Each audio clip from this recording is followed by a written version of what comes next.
शकुंतला की सच्ची प्रेम कहानी। महर्षि विश्वामित्र बहुत बड़े तपस्वी थे। उन्होंने बहुत बड़े तप किए। उन्होंने तप के बल से देवताओं के राजा इंद्र को भी हिला दिया था। उनके जब 100 अश्वमेध यज्ञ पूरे होने वाले थे तो देवराज इंद्र भयभीत हो गए कि अगर विश्वामित्र का यह 100वां यज्ञ पूरा हो गया तो उससे प्रसन्न होकर भगवान देवलोक विश्वामित्र को ना दे दे। अगर विश्वामित्र भगवान को प्रसन्न करके देवराज इंद्र की गद्दी पर बैठ गए तो देवराज इंद्र की गद्दी उनके हाथ से छिन जाएगी। अब तो देवराज इंद्र के होश गुम होने लगे। दिन रात बस यही चिंता उन्हें खाए जाती थी। इसके लिए उन्होंने एक युक्ति बनाई। अब देवराज इंद्र ने मेनका को अपने पास बुलाया और उसे उस सारी योजना के बारे में जानकारी दी। स्वर्ग की अप्सरा मेनका इस काम के लिए देवराज इंद्र की मदद करने के लिए तैयार हो गई।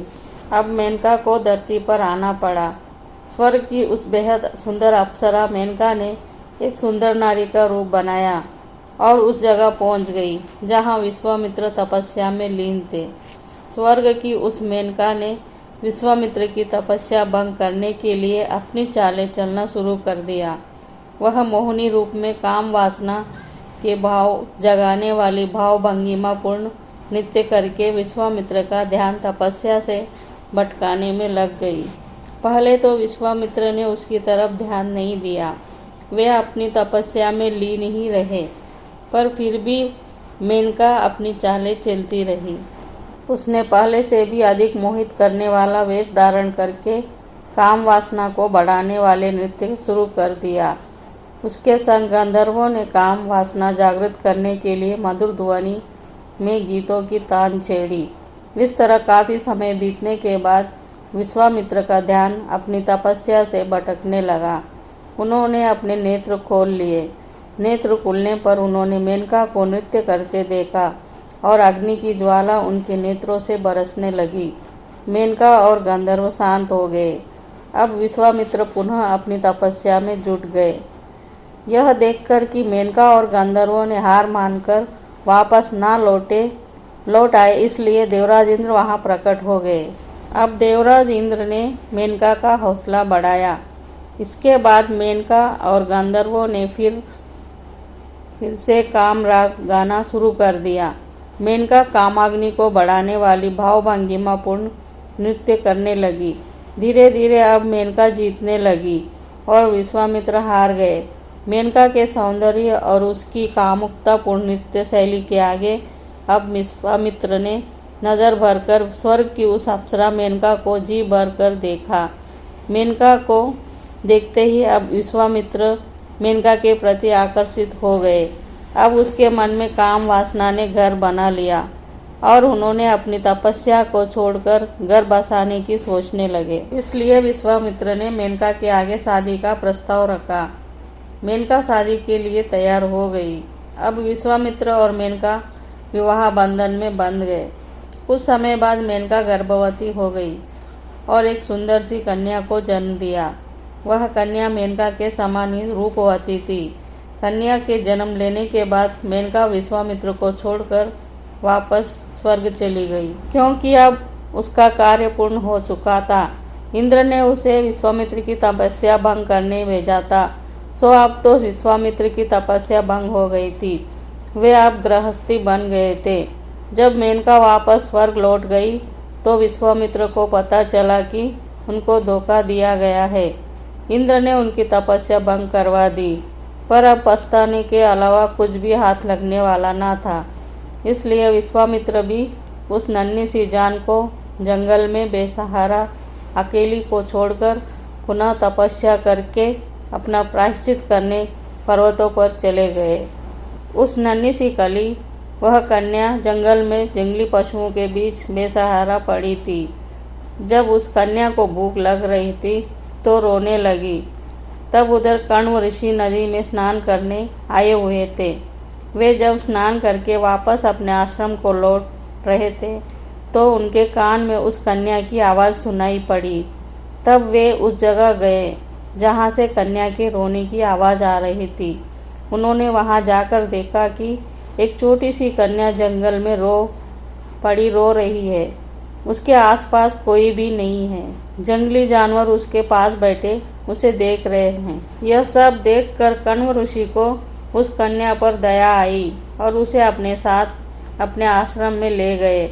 आश्रम में रहने वाली गुरु पत्नियों ने उस कन्या का नामकरण किया। उसका नाम शकुंतला रखा गया। अब शकुंतला कुछ बड़ी हुई तो कण्व ऋषि के आश्रम की अन्य कन्याओं के संग वह भी विद्या अध्ययन करने जाने लगी। देखते ही देखते शकुंतला बड़ी हो गई। जब शकुंतला बड़ी हुई तो वह पहले से भी अधिक रूपवती हो गई। उसकी सुंदरता में दिन प्रतिदिन निखार आने लगा। शकुंतला बिल्कुल स्वर्ग की अप्सरा की तरह रूपवती नजर आती थी।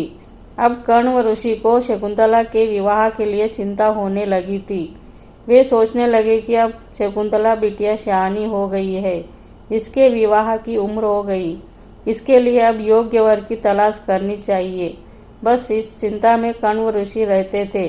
एक बार कण्व ऋषि को किसी कार्यवश आश्रम से कुछ दिनों के लिए बाहर जाना पड़ा। इधर शकुंतला को कण्व ऋषि आश्रम की महिलाओं को शकुंतला की जिम्मेदारी संभालकर खुद चले गए। शकुंतला अपने धर्म के पिता कण्व के आने का इंतजार करती रहती। अपनी सखियों के संग वह आश्रम में डोलती रहती, सखियों के संग खेलती हंसती रहती। इस तरह उसके दिन कट रहे थे। उस राज्य पर महाराजा दुष्यंत का शासन था। वे योग्य शासक थे। राजा दुष्यंत शिकार करने के बहुत शौकीन थे। एक दिन राजा दुष्यंत अपने महल से जंगल में शिकार खेलने के लिए निकले। शिकार करते करते वह जंगल में बहुत दूर निकल गए। शिकार से लौटते समय बहुत लेट हो गई थी। संध्या आरती का समय होने वाला था। शाम ढल चुकी थी, अंधेरा भी छाने वाला था। अब उन्हें भूख और प्यास ने बेहाल कर दिया था। इसके लिए उन्होंने अपने सैनिकों से कहा, कहीं आसपास भोजन की तलाश करो, कहीं कोई कुटिया आश्रम हो तो हम भोजन करके आराम कर सके। सैनिकों ने आसपास तलाश शुरू करी तो उन्हें कण्व ऋषि का आश्रम नजर आया। उन सैनिकों ने राजा दुष्यंत को कण्व ऋषि के आश्रम के बारे में बताया। अब राजा दुष्यंत कण्व ऋषि के आश्रम में चले आए। वहाँ उनकी बहुत सेवा हुई। उनको भोजन करवाया गया। भोजन करने के बाद राजा दुष्यंत ने आराम किया। अगले दिन राजा दुष्यंत आश्रम में स्नान आदि दैनिक चर्या से निवृत्त होकर आश्रम में भ्रमण करने निकले। सोचा अब आश्रम तक आ ही गए हैं तो कण्व ऋषि के दर्शन करके ही वापस लौटेंगे। जब राजा दुष्यंत आश्रम में भ्रमण कर रहे थे तभी उनकी नज़र शकुंतला और उनकी सखियों पर पड़ी, जो फूल तोड़ने के लिए वाटिका में आई थी। फूल तोड़ते वक्त शकुंतला के ऊपर एक भंवरा मंडराने लगा। अब शकुंतला ने उस भंवरे को उड़ाने की कोशिश की, मगर वह भंवरा शकुंतला का पीछा ही नहीं छोड़ रहा था। अब शकुंतला भंवरे के डर से इधर उधर भागने लगी। यह सब देखकर शकुंतला की सखियों ने भी उस भंवरे को उड़ाने की कोशिश करने लगी, मगर वो भंवरा नहीं उड़ा। वो शकुंतला पर मंडराता रहा। और अब राजा दुष्यंत उस भंवरे को शकुंतला के पास से हटाने के लिए आए। उन्होंने भंवरे को उड़ा दिया। तब जाकर शकुंतला की जान में जान आई।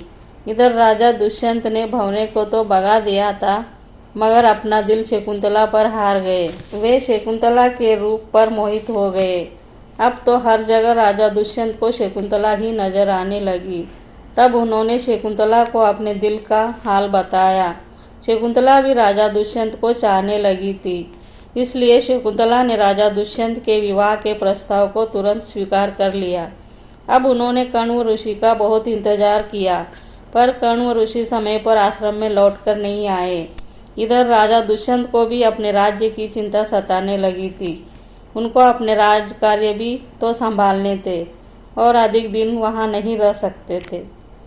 अब दोनों ने आश्रम में रहने वाले अन्य ऋषियों से सलाह लेकर गंधर्व विवाह करके विवाह बंधन में बंध गए। राजा दुष्यंत ने अपने नामांकित नाम लिखी अंगूठी शकुंतला को निशानी के तौर पर पहना दी। गंधर्व विवाह में वर वधू को निशानी के रूप में एक दूसरे को कुछ भेंट देनी पड़ती थी। कुछ दिन वहां रुककर राजा दुष्यंत अपने नगर को लौट गए। जब वे अपने नगर के लिए निकलने लगे तब उन्होंने शकुंतला से कहा कि वे नगर पहुंचकर सैनिक भेजेंगे तुम्हें संग ले जाने के लिए। जब राजा दुष्यंत वापस अपने नगर को लौट गए तो शकुंतला दिन भर उनकी याद में ही खोई रहती। खाने पीने की सुध भी भूल गई थी। उसे दिन कब हुआ कब रात हुई कोई सुध न रहती। हर समय बस राजा दुष्यंत के ख्यालों में खोई रहने लगी थी। एक दिन एक संत भूख और प्यास से व्याकुल होकर कण्व ऋषि के आश्रम में आ गए और उन्होंने शकुंतला को कुटिया के बाहर बैठा देखा तो शकुंतला से भोजन पाने की याचना करने लगे।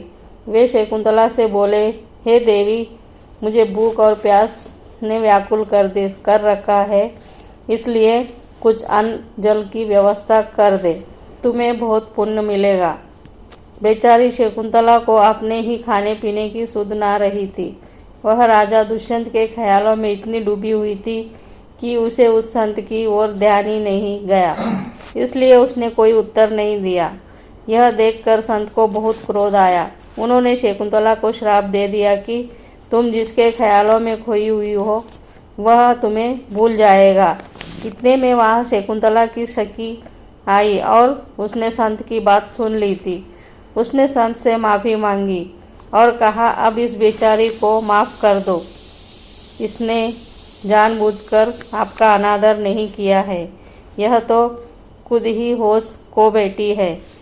तब संत को उस पर दया आई और बोले, मुँह से निकले वचन तो वापस नहीं हो सकते, मगर इतना जरूर कर सकता हूँ कि यह जिसके ख्यालों में खोई है उसकी कोई निशानी जब देखेगा तब उसे इसके प्रेम की बात याद आ जाएगी, तब वह इसे अपना लेगा।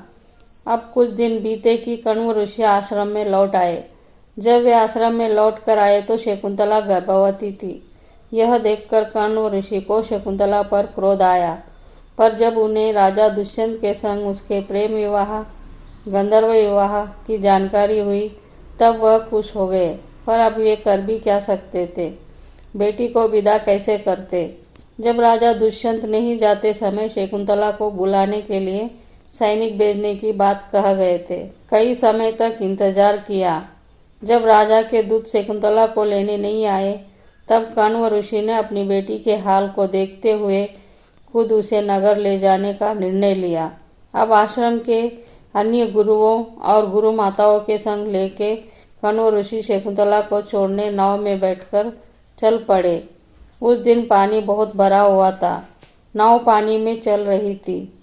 शकुंतला नदी के पानी को हाथ से हिलाने लगी।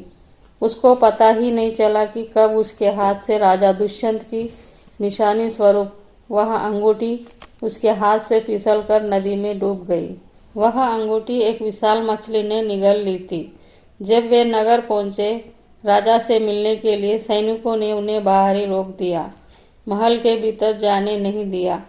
बहुत मिन्नतें करने के बाद राजा से मिलने की अनुमति मिली, पर राजा के सामने जाकर जब कण्व ऋषि ने कहा कि यह आपकी अमानत है, मैं आपको लौटाने आया हूँ, शकुंतला से आपने शादी करी थी, इसलिए यह आपकी पत्नी है, इसके गर्भ में आपकी संतान पल रही है। पर शकुंतला को उस संत का श्राप लगा हुआ था, तो कैसे राजा उसे पहचानते। राजा दुष्यंत ने कहा, मैं किसी शकुंतला को नहीं जानता, मेरी कोई किसी से शादी नहीं हुई है। तुम व्यर्थ में राज्य हड़पने के लिए विवाह का बहाना बनाकर आए हो। राजा के पहचानने से इनकार करने पर कण्व ऋषि अपने साथियों के संग शकुंतला को वापस ले लौट आए। अब कण्व ऋषि के आश्रम में शकुंतला ने एक बालक को जन्म दिया। उस बालक का नाम भरत रखा गया। भरत बहुत होनहार और बहादुर था। बहादुर होता कैसे ना, उसके शरीर में क्षत्रिय लहू जो दौड़ रहा था। बचपन से ही भरत निडर था। वह शेर के बच्चों के संग खेला करता था, शेर के मुंह में हाथ डाल दिया करता था। शेर उसे कुछ नहीं करता था और वह शेरों से डरता भी नहीं था। इस तरह भरत कण्व ऋषि के आश्रम में पल रहा था। कण्व ऋषि उसे शिक्षा देते थे, इसलिए वह बहुत होनहार बन गया था। जब भरत 5 साल का हुआ तो एक दिन एक मछुआरे को एक बहुत बड़ी मछली हाथ लगी। वह उस मछली के पेट को काट रहा था। तब उसे उस मछली के पेट में एक सोने की अंगूठी दिखी। उस अंगूठी को जब मछली के पेट से निकाला तो उसने देखा उस अंगूठी पर कुछ लिखा हुआ है। वह उस अंगूठी को सुनार के पास ले गया। सुनार ने उस अंगूठी पर राजा दुष्यंत का नाम पढ़ा तो अब सुनार और मछुआरा दोनों भय से कांपने लगे। कहीं राजा को इस अंगूठी का पता चल गया और वे हमें चोर समझकर कैद ना कर ले। यह सोचकर दोनों तुरंत राजा के दरबार में गए और राजा दुष्यंत को वह अंगूठी दिखाकर सब बात सच सच बता दी। जैसे ही राजा दुष्यंत ने उस अंगूठी को हाथ में लिया तभी उनको शकुंतला की याद वो आई और शकुंतला की याद आते ही आंखों से आंसू बह निकले। अब उन्हें शकुंतला की याद सताने लगी और अपने सैनिकों सहित खुद शकुंतला को लेने डोली लेकर कण्व ऋषि के आश्रम में गए। जब वे आश्रम में पहुंचे तो उनकी सबसे पहले भरत से मुलाकात हुई। उन्होंने देखा एक नन्हा सा बालक शेर के मुंह में हाथ डालकर उसके दांत गिन रहा है। उसे देख राजा दुष्यंत अपने सैनिकों से बोले, यह बालक कितना होनहार है, एक दिन यह जरूर अपने माता पिता का नाम रोशन करेगा। जब वह कण्व ऋषि और शकुंतला से मिले तब उन्हें पता चला कि यह नन्हा बालक उनका अपना बेटा है। अब राजा दुष्यंत ने कण्व ऋषि से आज्ञा मांगी अपनी पत्नी शकुंतला और अपने बेटे भरत को संग ले जाने के लिए। कण्व ऋषि ने खुशी खुशी शकुंतला को भरत सहित राजा दुष्यंत के संग विदा किया। इस तरह अब शकुंतला और राजा दुष्यंत दोनों प्रेम में जीवन जीने लगे। भरत बड़ा हुआ तो राजा दुष्यंत ने भरत को राजगद्दी पर बैठाया। भरत के नाम से ही हमारे देश का नाम भारत पड़ा।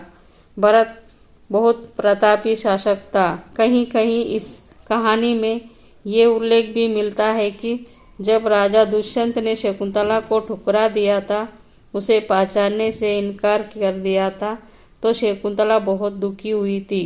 उसके आंसू उसकी माँ मेनका से देखे नहीं गए और वह उसे अपने साथ स्वर्ग ले गई। स्वर्ग में ही शकुंतला को बेटा भरत पैदा हुआ था। स्वर्ग की अन्य अप्सराएं भारत का पालन पोषण करती थी। जब राजा दुष्यंत को अपनी गलती पर पछतावा हुआ और वे शकुंतला को लेने गए तब मेनका ने उसे वापस धरती पर भेज दिया था। ऐसे ही दिलचस्प कहानियाँ सुनने के लिए मेरे चैनल को सब्सक्राइब कीजिए।